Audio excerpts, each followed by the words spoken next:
Donc jusqu'à maintenant, on a vu l'effet donc de plantes, diverses utilisations de plantes possibles, plutôt dans une optique gestion ravageur type insectes, ou favoriser les auxiliaires comme l'a montré Jean-Michel.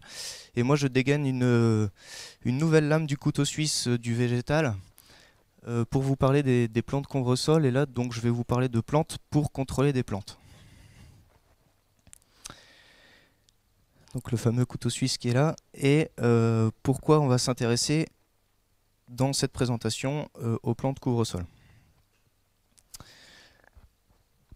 On n'est pas les seuls, mais on a une problématique en horticulture, c'est la gestion de nos abords par rapport à la contamination que peuvent représenter ces abords. Alors en mauvaise herbe, Alan va me taper sur les doigts puisqu'il n'y a pas de mauvaise herbe, une herbe est une herbe, mais n'empêche que pour le producteur, quand il faut désherber ses cultures, donc désherber les pots, etc., ça a beau être une herbe, c'est quand même une mauvaise herbe qui prend du temps et qui nécessite de la main d'œuvre. Donc on a un problème de gestion des abords, que ce soit donc à gauche, le pointeur est pas là, mais c'est pas grave. Merci. Que ce soit donc à gauche nos bordures de parcelles donc hors sol, hein, là, culture hors sol de cerisier.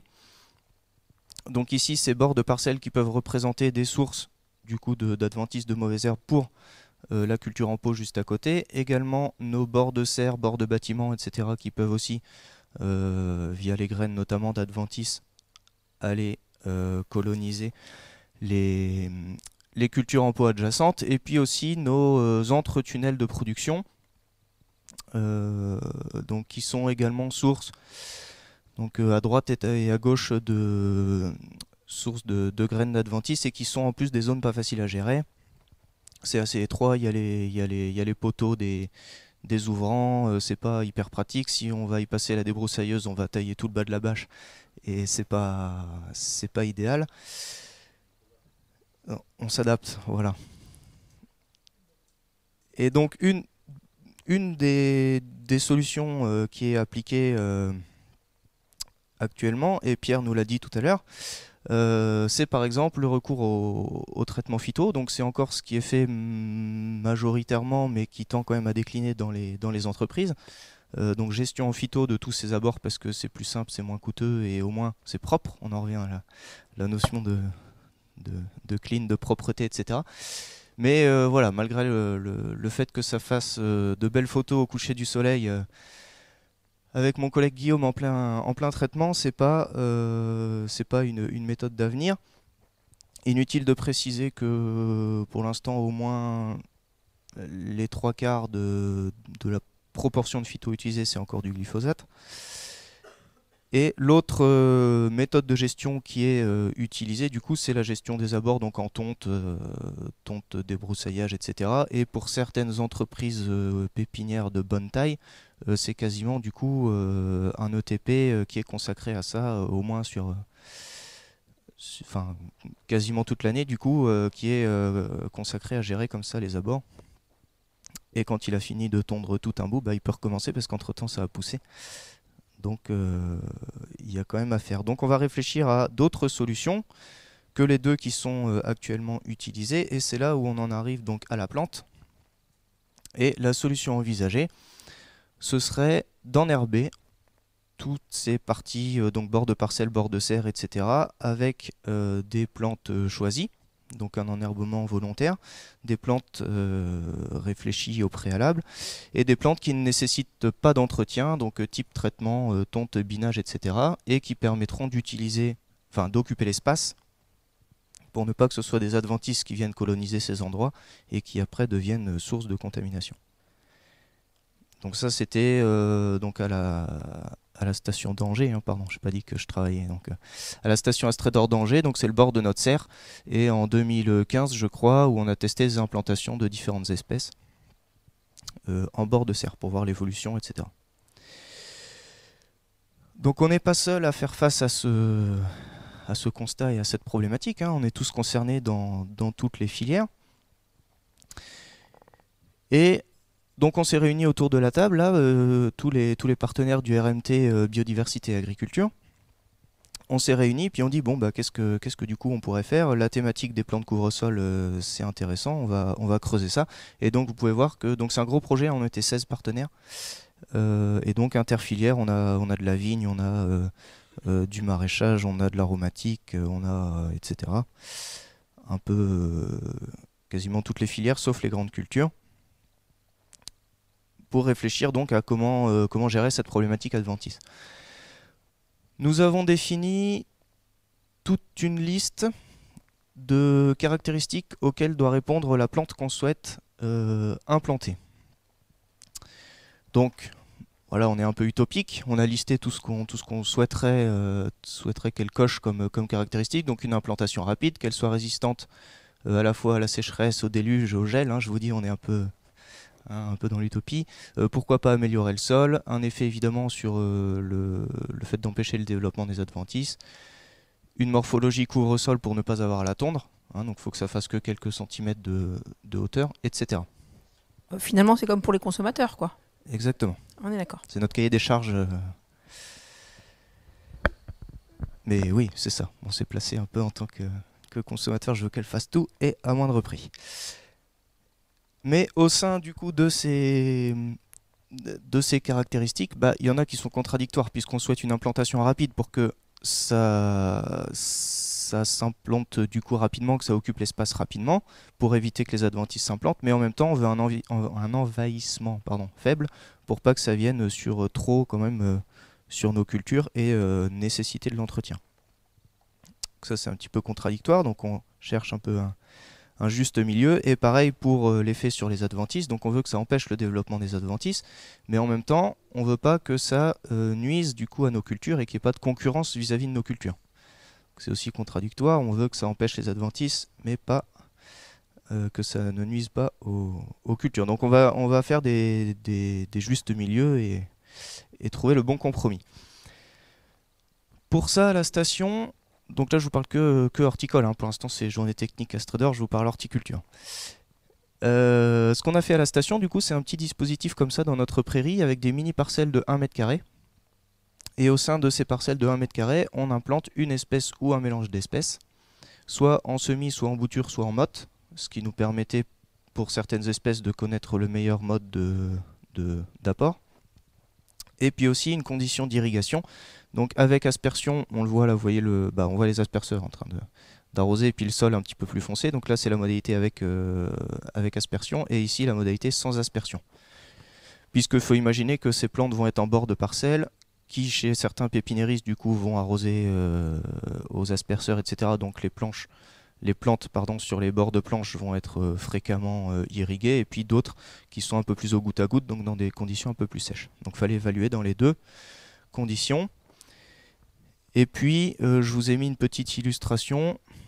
Hop, je change de main. On arrive donc sur la gauche, vous avez un échec d'implantation. Donc notre parcelle de 1 mètre carré, là je l'ai représenté en bleu, hein. On voit qu'à côté c'est un peu travaillé du coup de temps en temps au rotavator. Donc ici on a un échec d'implantation, c'est la faune spontanée qui était dans notre prairie qui a complètement le pris de dessus, et on ne sait même plus là quelle espèce on a implanté, hein. Il faut qu'on ait le plan à côté de nous pour savoir ce qu'on avait implanté à cet endroit-là. Donc cette espèce-là n'est pas suffisamment concurrente des adventices pour être intéressante. Et par contre ici, alors sur photo c'est toujours un peu difficile de s'en rendre compte, mais on arrive à apercevoir quand même la parcelle de 1 mètre carré, et en fait tout ce qui est là 70-80% de recouvrement ici, c'est la plante qu'on a implantée, donc dans ce cas-là du plantain corne de cerf, qui là a bien concurrencé les adventices, qui a fait un beau petit tapis, qui en plus était un petit peu aidé par les lapins qui venaient le grignoter, et qui a sûrement permis que ça fasse un beau petit tapis homogène. Autre ravageur dont on n'a pas parlé tout à l'heure, mais c'en est un. Donc voilà, quelques espèces qui ont fonctionné, quelques espèces qui n'ont pas fonctionné. Et à la fin, on fait un tableau multi-entrée qui est pas... Enfin voilà, faut le relire à tête reposée. Mais donc là, pour l'espèce Thymus longicolis, on a le pourcentage de reprise après implantation. Si ça crève juste après avoir implanté, c'est pas une plante intéressante. Et puis ici, le pouvoir concurrentiel, donc c'est-à-dire la concurrence vis-à-vis des adventices, pardon. le mode d'apport, donc semis, bouture, motte, etc. Soit au printemps, soit à l'automne, parce qu'on a aussi comparé les deux modalités. Et puis en conditions irriguées ou non irriguées. Donc je vous dis, ça fait un tableau à multiples entrées, faut le relire, vous le relirez ce soir à tête reposée. En gros, ce qui est intéressant de voir, c'est quand il y a du vert, c'est favorable, quand il y a du rouge, c'est défavorable. Donc ici, par exemple, le thym, quand on l'a implanté sous forme de motte, soit en conditions irriguées ou non irriguées, en fait, il a bien repris. Donc très bon pourcentage de reprise. Par contre, en concurrence adventice, plutôt mauvais. Mais en bord de parcelle où c'est pauvre en concurrence adventice, ça fait des jolis petits tapis. Une autre espèce qu'on a pas mal étudiée, qui est Phuopsis stylosa. Donc là, on a testé dans pas mal de conditions. J'ai pas mis les toutes dernières données à jour, mais il y a quand même quelques données qui ressortent. Donc c'est plutôt implanté en motte et après en irrigué ou non irrigué. Mais aussi dans des conditions à faible concurrence d'adventice, ça se développe très bien. Là, vous voyez, c'est un bord de tunnel là sur la station. Et il n'y a que ça. Une fois qu'il s'est suffisamment implanté, il n'y a absolument aucune adventice. Ça fait joli là au mois de juin, on a une belle floraison, on a plein d'abeilles aussi dessus. Mais un pouvoir concurrentiel moyen quand il y a beaucoup d'adventices à concurrencer. La matricaire, donc c'est un exemple. Donc là, par exemple, en motte et en conditions non irriguées, ce qui est quand même plus facile. On a du vert ici, donc c'est une plante très intéressante, on y reviendra. Je vais pas tout faire en détail. Mais... Et puis ici, c'est l'exemple d'un semis. Donc vous avez la composition aussi ici, là, fétu, crégras, micro-trèfle, etc. Donc une firme qui nous avait fourni un semis avec un très bon taux de reprise à l'automne et puis après un très bon pouvoir concurrentiel vis-à-vis des adventices. Donc tout ça, ce sera disponible après sur le site du projet Placob, je le redirai à la fin. Donc ça nous a permis de trier un petit peu les espèces plus ou moins adaptées aux bords de parcelles. Donc pour nos bords de parcelles, là où on a une faible concurrence adventice, on a des plantes assez intéressantes comme le thym, donc longicolis comme le Phuopsis, etc. Et puis on en a d'autres, comme celle-ci par exemple, qui s'est avérée être pour le coup trop invasive. Hein, là le but, ça va nous rajouter de l'entretien, donc c'était pas le but premier. Donc pour nos abords de parcelles, cette espèce-là est éliminée, nos abords de bâtiments, etc. pareil. En revanche, en verger par exemple, hop, ça se développe assez vite. En verger, si on veut couvrir complètement le sol, ça peut être intéressant. Et il y a une quantité absolument phénoménale d'abeilles donc lorsqu'il est en fleurs. Et il résiste aussi, donc canicule de 2019, elle, ça lui a à peine chatouillé les feuilles. Par contre, elle n'aime pas le froid. Mais le chaud, c'est la seule à être en fleurs quand toutes les autres sont absolument crevées. Donc ça peut avoir aussi ses avantages ou ses inconvénients. Je vous ai parler là de la partie du coup pleine terre, gestion des abords de pleine terre, mais il se passe exactement la même problématique en hors-sol. On a vu tout à l'heure que les adventices pouvaient être du coup source de... les abords pouvaient être source de graines d'adventices pour les cultures en pot. Donc là on a des cerisiers, on a même peine à les distinguer tellement il y a d'adventices. Donc gros temps de désherbage, donc les pépiniéristes n'aiment pas ça, c'est normal. Trop de main d'œuvre pour désherber. Donc même problématique malgré les paillages, etc. en hors-sol, et puis les pieds d'arbres en ville. Donc là, on a voulu voir si on pouvait aussi implanter une plante couvre-sol dans un conteneur, donc un beau conteneur de 35 litres. Donc là, c'était en culture de liquide en barre. Et puis avec implantation au moment du rempotage, comme vous le voyez ici, donc on a rempoté le liquide en barre et après on a implanté nos différentes espèces de plantes couvre-sol. Et on voulait voir la vitesse d'implantation, si ça concurrençait les adventices, etc. Et c'est ce qui nous permettait aussi, comme dispositif, de mesurer la concurrence avec la culture. Parce qu'on les a mesurés au moment du rempotage, à la fois en diamètre et en hauteur de chaque liquide en barre, donc au moment du rempotage, et puis 2 ou 3 fois pendant la saison pour voir la concurrence que ça pourrait entraîner d'avoir deux plantes dans le même pot. On a fait des observations biodiversité et puis évaluer aussi le côté esthétique. Rapidité d'implantation, vous avez la date de rempotage qui était donc début avril. qui est même peut-être un poil tard, mais ça s'est goupillé comme ça en 2019. Et puis donc vous avez les vitesses d'implantation des différentes espèces de couvre-sol. Donc ici le pourcentage de recouvrement. Et vous voyez par exemple que la matricaire qui est en gris là, en un mois seulement, donc on implante notre mini-mode de matricaire et en un mois seulement, elle a recouvert toute la surface du pot.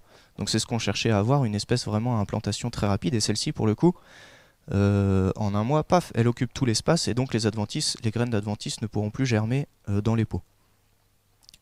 Les autres espèces ont majoritairement des taux de recouvrement intéressants au bout de 2 mois, hein, donc en juin. Et puis le thym qui est un petit peu plus lent. Hein, on le sait, hein, le thym c'est un petit peu plus lent. Donc ouais, la majorité était à 2 mois et puis la matricaire très rapide, très intéressant. Au niveau de la concurrence, je vous l'ai dit, on a mesuré la hauteur moyenne des liquides en barre, donc avec des beaux sujets hein, qui font à la fin de l'essai 2,50 m, et puis le diamètre des troncs, donc qui sont 2 critères pour voir la croissance pendant la culture. Et ce qu'on remarque, c'est qu'en fin d'essai, tout le monde est à peu près, enfin tout le monde se tient, il n'y a aucune différence entre la hauteur moyenne des liquides en barre, quelle que soit la plante couvre-sol qu'on a mis au pied, hein, donc on a aussi des témoins sans plante couvre-sol évidemment. Et pareil pour le diamètre moyen du tronc, du coup tout le monde est pareil, il n'y a aucune différence, donc on n'a pas mis en avant d'effet concurrence de la présence de plantes couvre-sol. Au niveau de la biodiversité, donc on s'est intéressé aussi à voir un peu ce que ça hébergeait, parce que c'était important que ça ne nous apporte pas plein de ravageurs. Hein. Donc ici vous avez le nombre de bestioles qui a été observé, donc plus il y en a, moins c'est bon signe, hein, c'est que des ravageurs ici. Donc par exemple la spérule, le mélange de cabelis et la menthe, ici on voit que ce sont les 3 espèces qui regroupent le plus de ravageurs. Bon, ça va être moyennement accepté. Au niveau des producteurs, donc ça on va les oublier. Par contre on en a ici qui attirent assez peu de ravageurs en nombre et à la fois en diversité. Donc la diversité c'est le nombre de couleurs hein, que vous voyez. Et par exemple la matricaire ici est encore une fois intéressante puisque on a observé sur cette espèce là que du puceron et non pas de la cicadelle, non pas de trips, pas de chenille, etc. Donc à la fois assez peu d'occurrences d'observation et puis peu de diversité en termes de ravageurs. Donc là c'est assez intéressant au niveau de la matricaire. Mais pourquoi pas le Phoebsis aussi qui a seulement 3 types de ravageurs. Et puis on n'a pas observé de dégâts spécialement sur la culture au-dessus de liquide en barre, hein, malgré la diversité de ravageurs. Et l'esthétisme dans tout ça, parce que le but premier, donc on a dit, c'était d'occuper l'espace pour pas qu'il y ait d'adventice au pied des grands sujets, mais c'était aussi de pouvoir proposer, donc le public visé là c'était plutôt les pépiniéristes qui font de la vente directe, où le consommateur arrive et puis du coup il a son grand sujet qui était un beau liquide en barre là, et qui en plus pourrait acheter sa plante avec une autre fleur au pied, qui rapporterait du coup un aspect esthétique non négligeable, très subjectif, hein, je le précise, hein, pendant nos visites d'essai, on a eu à la fois des « Waouh, c'est génial, c'est super beau, j'en veux » et des « Oh, votre truc, c'est immonde, y a des feuilles partout, ça fait dégoûtant ». Donc c'est normal, hein, esthétisme égale subjectivité. Donc bon, moi je trouve ça beau, donc je vais être forcément défenseur de l'aspect esthétique. Mais vous voyez par exemple en juin, la matricaire qui est en fleurs, là, moi je trouve ça sympa au pied du liquide en bas. En juillet, on a le Phoebsis, on a la Véronique aussi là qui fleurit un petit peu. Donc mai, juin, juillet en période de floraison des couvre-sols. Et puis là où on est plutôt dans la période de vente du coup des conteneurs de liquide en barre, donc plutôt septembre, même octobre. Du coup évidemment il n'y a plus de fleurs, au moins sur les espèces qu'on avait sélectionnées au début, mais on a encore du coup une cascade de feuilles. Moi je trouve ça chouette d'avoir, plutôt qu'un pot noir plastique, voilà, avoir une cascade de feuilles de thym.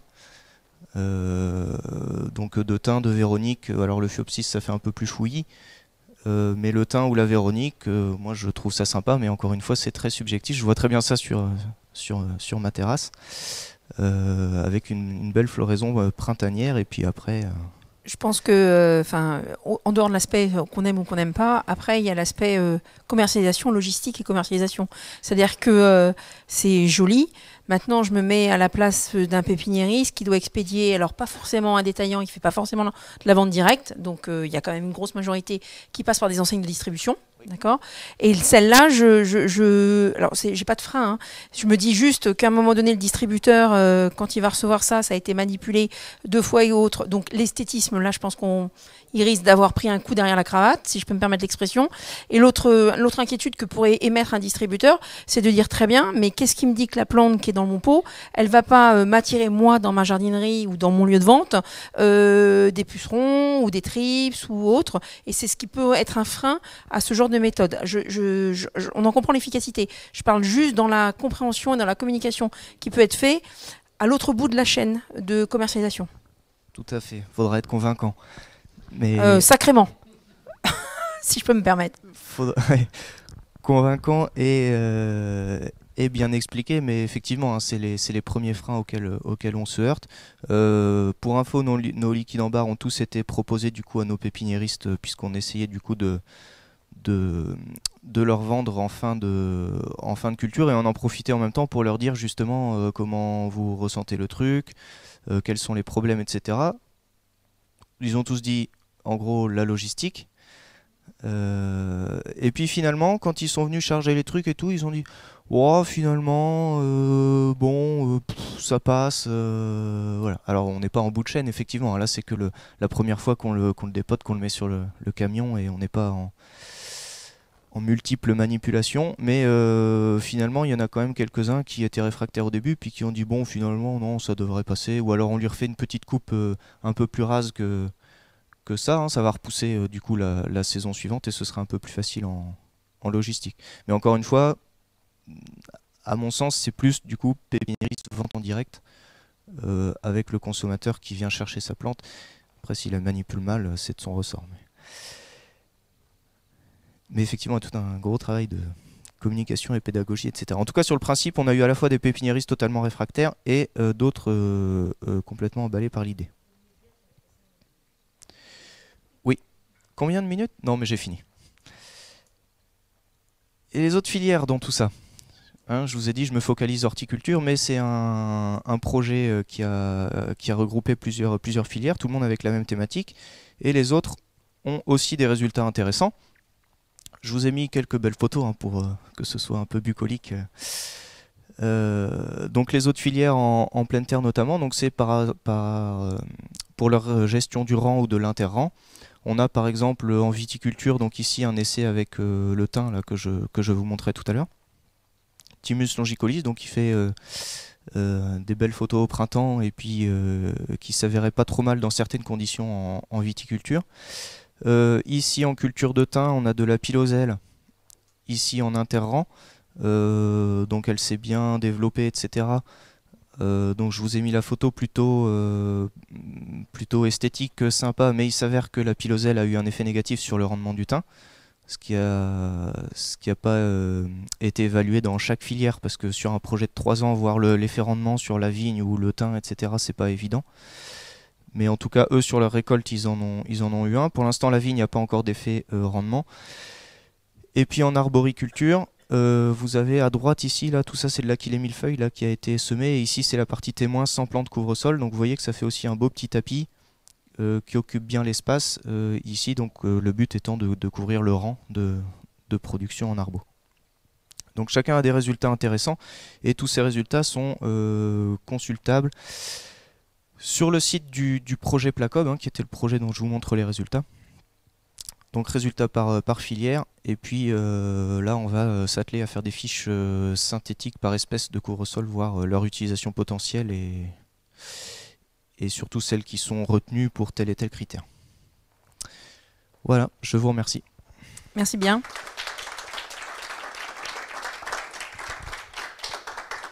Donc y a-t-il des questions ou des remarques par rapport à ce sujet? Oui. Et après, je donnerai la parole directement à Pierre pour finir et conclure l'atelier. Oui, en effet. Donc, vous avez regardé au niveau des arthropodes. Est-ce que vous avez éventorié des auxiliaires? Oui, j'ai pas montré la diapo auxiliaire, mais on les a inventoriés aussi. Donc là, Qu'est-ce que vous avez trouvé? les classiques, un petit peu de tout, du coup un petit peu de chrysope, un petit peu de coccinelle, de cirf, etc. Pas dans des proportions D'accord. Présence. gigantesques, d'autant que même sur les plans de couvre-sol, à part quelques colonies sur matricaire, colonies de pucerons qui se faisaient assez bien grignoter par les coccinelles. Mais sinon la pression ravageur était quand même assez faible, donc on les a observés. Voilà, je l'ai pas là, mais oui, cirf, chrysope, coccinelle, un peu de cécido même je crois en fin d'essai, mais cécidomie. Mais voilà, rien d'extraordinaire, ni en termes de diversité, ni en termes d'abondance. D'accord, très bien. Mais un certain équilibre en fait. Il y avait un équilibre biologique. Oui, oui, bah on a eu en aucun cas nos plans de couvre-sol se sont fait, enfin ni couvre-sol ni la Mhm. culture principale ne s'est fait ravager D'accord. de, enfin, de dégâts, quoi, n'ont subi trop de dégâts, donc c'était vraiment dans des proportions correctes. D'accord. D'accord. Merci Tom.